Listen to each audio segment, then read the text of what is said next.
ফিন বাংলা ভয়েসে বাংলা ভাষায় সহজে ফিনিশ শিক্ষা কার্যক্রমের মৌলিক ফিনিশ ১ কোর্সের ৮ম পর্বে আপনাদের সবাইকে স্বাগতম।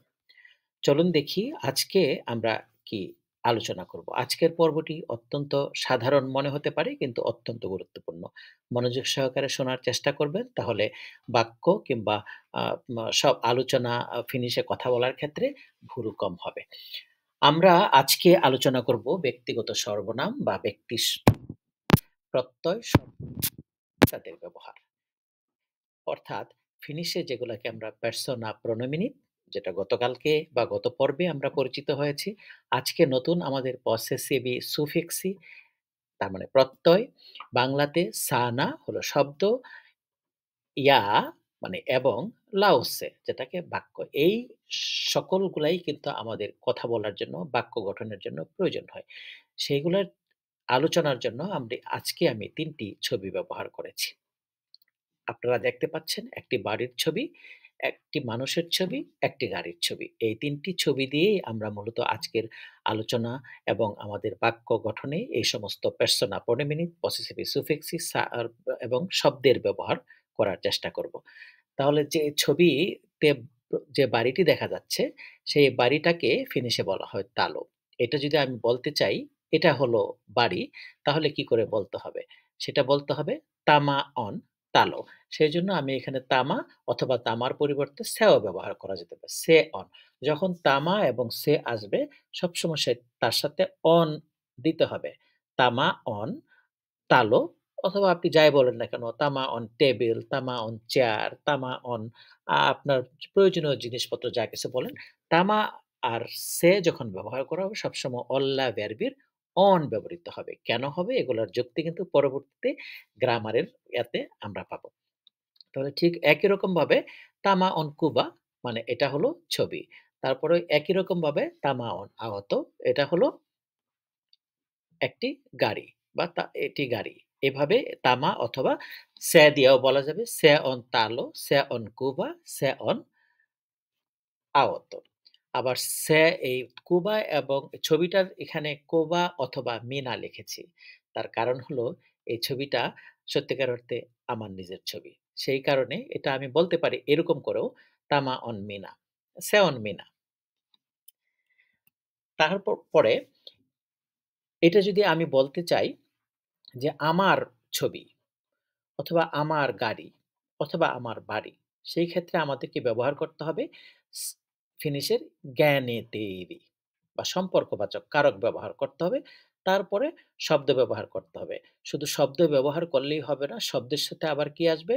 পসেসিভি সুফিক্স আসবে। সেই পসেসিভি সুফিক্সটা আজকে আমাদের নতুন, আমরা সেটা জানব। যেরকম গত পর্বে আমরা পার্সোনা প্রোনোমিনিকে জ্ঞানেতিবি করার জন্য আমরা দেখেছি একটা এন যুক্ত হচ্ছে যেরকম মিনার সাথে মিনুন, সিনুন, হানেন, মেইডান, তেইডান, হেইডান। ঠিক এরকম পসেসিভ সুফিক্সটা হবে কি শব্দের সাথে যদি সেটা আমার হয় তাহলে নি যুক্ত হবে, যদি সেটা তোমার হয় তাহলে সি যুক্ত হবে, যদি এটা তার হয় তাহলে এন এস আ যুক্ত হবে, যদি এটা আমাদের হয় তাহলে এম এম এ যুক্ত হবে, এটা যদি আপনাদের হয় তাহলে এটা এন এন এ যুক্ত হবে, যদি এটা তাদের হয় তাহলে সেটা NSA যুক্ত হবে। সেইজন্য এই যে এখানে দেখিয়েছি আমরা যে পসেসিভ সুফিক্স কারকম হয়।